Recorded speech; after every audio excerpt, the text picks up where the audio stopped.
ወደ ቻናላችን ቤተሰቦች እንኳን ወደ ቻናላችን በደህና መጣችሁ። አሁን ሊቨርፑልን በተመለከቱ ዘገባዎች ተመልሼ መጥቻለሁ። በሰዓት የምንመለከታቸው ፒኤስጂዎች በክረምቱ የዝውውር መስኮት ብራድሊ ባርኮላን ሊሸጡ የሚችሉበት እድል እንዳለ እየተዘገበ ይገኛል። ዴቪድ ሊችም ሊቨርፑሎች ተጫዋቾችን ለማዘዋወር ከእንግሊዝ ውጪ ወዳሉ ሊጎች መመልከት አለባቸው እያለን ይገኛል። በተጨማሪም የቀድሞ የሊቨርፑል ተጫዋች ጄምስ ሚልነር በኮቺንግ ስታፍ ውስጥ ቢካተት ለአንዶኒ ኢራዮላ ከፍተኛ ጥቅም ይሰጠዋል እያለን ይገኛል። ፌዴሪኮ ኬዛንም የተመለከተም ዘገባም ይኖረናል። እስከ መጨረሻው ደቂቃ ድረስም አብራችሁ ቆይታችሁ እንድትከታተሉት ያላችሁን ሀሳብ አስተያየትም ኮሜንት ሴክሽን ላይ በመጻፍ እንድታሳውቁኝ፣ ሰብስክራይብ፣ ላይክ፣ ሼር እያደረጋችሁም የቻናሉ ቤተሰብ እንድትሆኑም በአክብሮት እጠይቃለሁ። አሁን በቀጥታ ወደ ዘገቦቹ የምናቀና ይሆናል። አብራችሁን ቆዩ። በመጀመሪያ የምንመለከተው ሪዮ ፈርዲናንድ የሰጠውን አስተያየት ይሆናል። በራሱ የዩቲዩብ ገጽ ስለ ዓለም ዋንጫ ባነሳበት ወቅት በተለይ ደግሞ የዓለም ዋንጫ ላይ ማን ምርጥ ወጣት ተጫዋች ይሆናል በሚለው ዙሪያ በሰጠው አስተያየት የአንድ ያሜንዴ የቶርናመንቱ ምርጥ ተጫዋች ይሆናል ብዬ እጠብቃለሁ የሚል አስተያየቱን ሰጥቷል። አያይዙም በሰጠውም አስተያየት በዚህ ሰዓት ላይ የአንድ ያሜንዴ ወደ ሊቨርፑል ያቀናል የሚሉ ዘገባዎችን እየሰማው እገኛለሁ። በእርግጥ ደስ የሚል ዜና አይደለም፣ ነገር ግን ወደ ሊቨርፑል የማቅናት እድሉ እየሰፋ እየመጣ ነው የሚል አስተያየቱን ሰጥቷል። በዚህ በሰጠው አስተያየት ዙሪያ እንግዲህ ያላችሁን ሀሳብ አስተያየትና ለኮሜንት ሴክሽን ላይ በመጻፍ አሳውቁኝ። በመቀጠል የምንመለከተው ፌዴሪኮ ኬዛን የተመለከተውን ዘገባ ይሆናል። በዚህ ሰዓት ላይ እየወጡ ባሉ ዘገባዎች መሰረት ሊቨርፑሎች ፌዴሪኮ ኬዛን በክረምቱ የዝውውር መስኮት ሊሸጡት ይችላሉ እየተባለ ይገኛል። ሊቨርፑሎችም ለዚህ ተጫዋች 20 ሚሊዮን ዩሮ የሚጠጋ ገንዘብም ይፈልጋሉ ነው እየተባለ የሚገኘው። እንደሚታወቀው ከዚህ ቀደም የተለያዩ የጣሊያን ክለቦች ይህንን ተጫዋች ለማስፈረም ከፍተኛ ፍላጎት አሳይቷል። በተለይ ደግሞ በቅርብ ጊዜ ኮሞዎችም ይህንን ተጫዋች እንደሚፈልጉ ከዚህ ቀደም በወጡ ዘገባዎች መናገር ይችላል። ከዛ በፊትም በጃንዋሪ ዝውውር መስኮትም ጁቬንቱስ፣ ኤሲ ሚላንም እዚህ ተጫዋች ላይ ከፍተኛ ፍላጎት ነበራቸው። እንደዚሁም ሮማም ይህንን ተጫዋች ማስፈረም እንደሚፈልግም ከዚህ ቀደም የወጡ ዘገባዎችም ስንመለከት ነበረ። አሁን ላይም እንግዲህ በዚህ የክረምት የዝውውር መስኮት የተለያዩ የጣሊያን ክለቦች ይህንን ተጫዋች ለማስፈረም ብቅ ይላሉ ተብሎ ይጠበቃል። ከዚህ ቀደም እንግዲህ ራሱ በሰጠው አስተያየትም የጨዋታ እድል ወደ ማግኘበት ክለብ ማቅናት እፈልጋለሁ። በመጀመሪያ ግን በአሜሪካ በሚኖረው የቅድመ ውድድር ዝግጅት ላይ ከሊቨርፑል ጋር አብሬ ይጓዛለሁ። ከዛ በኋላም ግን አሰልጣኙን አነጋግረዋለሁ። ከሱ ጋር ከተነጋገርኩ በኋላ በሊቨርፑል የሚኖረኝ ቆይታ ላይ ውሳኔን አስተላልፋለሁ የሚል ሀሳቡን ሰንዝሯልና የ2026/27 የውድድር ዘመን ከመጀመሩ በፊት የፌዴሪኮ ኬዛ ቀጣይ መዳረሻ በይፋ የሚታወቅ ይሆናል። በመቀጠል የምንመለከተው የቀድሞ የሊቨርፑል ተጫዋች ሆኖ ሳምሊ የሰጠውን አስተያየት ይሆናል። ይህ ሰው እንግዲህ ከ1977 እስከ 1987 ለሊቨርፑል ወደ 300 የሚጠጉ ጨዋታዎችን ማድረግ የቻለ ነበረ።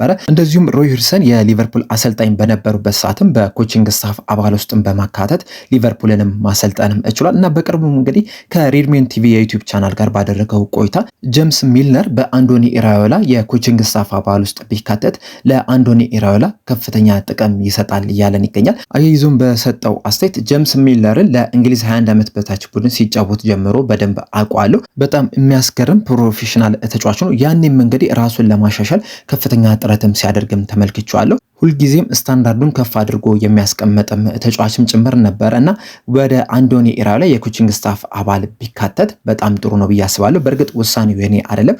እንደዛም ቢሆንም ግን እንደ ጄምስ ሚለር አይነት ስብዕና ያላቸው ሰዎች በኮቺንግ ስታፍ አባልነት ሲኖሩ በጣም ትልቅ ጥቅም ይሰጣሉ። ከሱ በተጨማሪም ቲያጎ አልካንተራም የአንዶኒ ኢራዮላን ኮቺንግ ስታፍ አባል ቢቀላቀል ትልቅ ጥቅም ይሰጣሉ። ሁለቱም የየራሳቸው ጥቅም አላቸው።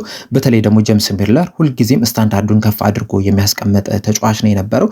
በተለይ ደግሞ የርገን ክሎፕን ብትጠይቁ የጄምስ ሚለር እና የሄንደርሰንን ጥቅም በደንብ መረዳት ትችላላችሁ። ሁልጊዜም ቢሆን መልበሻ ክፍሉን በደንብ ይቆጣጠሩ ነበረ። በተጨማሪም የክለቡም እንደዚሁም የተጫዋቾቹም ስታንዳርድ ከፍተኛ እንዲሆን ተጫዋቾቹም ያላቸውን ብቃት አውጥተው እንዲጠቀሙ ታታሪ ሰራተኛ እንዲሆኑም ሲያደርጉ መመልከት ችለን ነበርና ጄምስ ሚለር አሁንም ወደ ኮቺንግ ስታፍ አባልነት ቢካተት ይህንን ባህል ይዞ የመምጣት ከፍተኛ እድል አለው። ስለዚህ አንዶኒ ኢራዮላ ጄምስ ሚለርን በኮቺንግ ስታፍ አባልነት ቢያካትቱት ጥሩ ነው ብዬ አስባለሁ። ነገር ግን መጨረሻው ውሳኔው የአንዶኒ ኢራዮላ ነው። በቀጣይ የሚወስነውን አብረን የምንመለከት ይሆናል የሚል አስተያየታቸውን ሰጥተዋል። ጄምስ ሚለር እንግዲህ በኮቺንግ ስታፍ አባልነት ወደ ሊቨርፑል ቢመጣ የሁላችንም ፍላጎት ነው።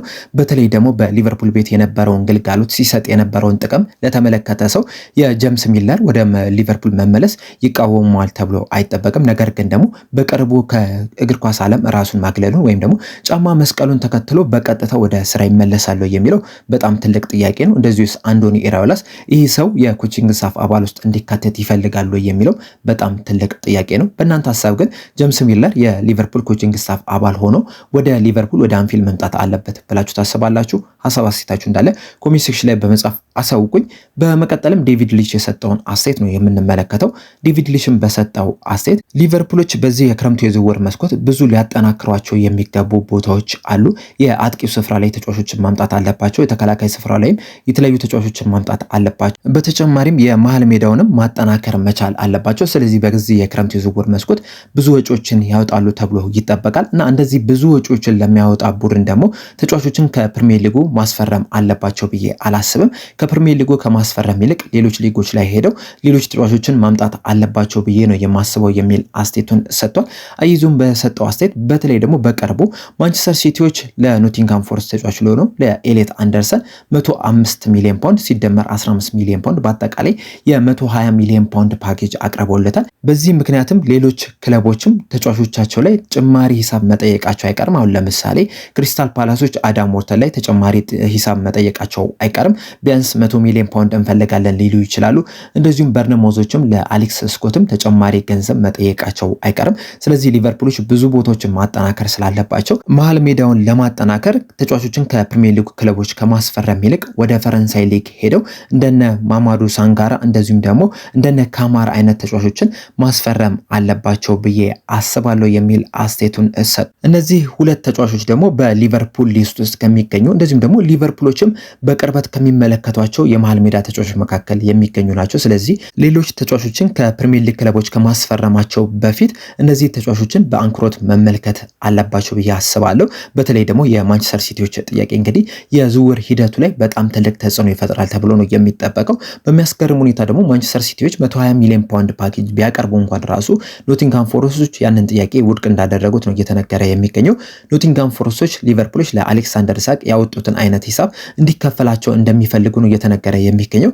ከዚህ የበለጠ ሂሳቡ በጨመረ ቁጥር ደግሞ እንደነ አዳም ዎርተን እንደነ አሌክስ ስኮት እንደዚሁም ሌሎች ተጫዋቾች ላይም ከፍተኛ ተጽዕኖ ይፈጥራል። ስለዚህ ሊቨርፑሎች በዚህ የክረምት የዝውውር መስኮት በሚያዘዋውራቸው ተጫዋቾችና በሚያወጡት ሂሳብ ላይ በጣም ጥንቃቄ መውሰድ ይኖርባቸዋል። በመቀጠልም ሌኪፕ ይዞት የወጣውን ዘገባ ነው የምንመለከተው። እንደ ሌኪፕ ዘገባ ከሆነ በዚህ ሰዓት ላይ በፒኤስጂ እና በብራድሊ ባርኮላ መካከል የሚደረገው የውል ማራዘሚያ ድርድር በጣም እንደዘገየ ነው እየተነገረ የሚገኘው። በዚህ ምክንያትም ፒኤስጂዎች ይህንን ተጫዋች በክረምት የዝውውር መስኮት ሊሸጡ የሚችሉበት እድል እንዳለም ነው እየተዘገበ የሚገኘው። ሌኪፕም አያይዞ ይዞት በወጣው ዘገባ መሰረት ብራድሊ ባርኮላ በትልልቅ ጨዋታዎች ላይ ተጨማሪ የመጮቻ እድል ማግኘት ይፈልጋል። ብዙ የመጮቻ እድሎችን ማግኘት ይፈልጋል። ነገር ግን ደግሞ ፒኤስጂዎች ይህንን የመጮቻ እድል ለመስጠት ወይም ደግሞ እንደሚሰጡት ቃል ለመግባት ፈቃደኛ እንዳልሆኑ ነው የተነገረ የሚገኘው።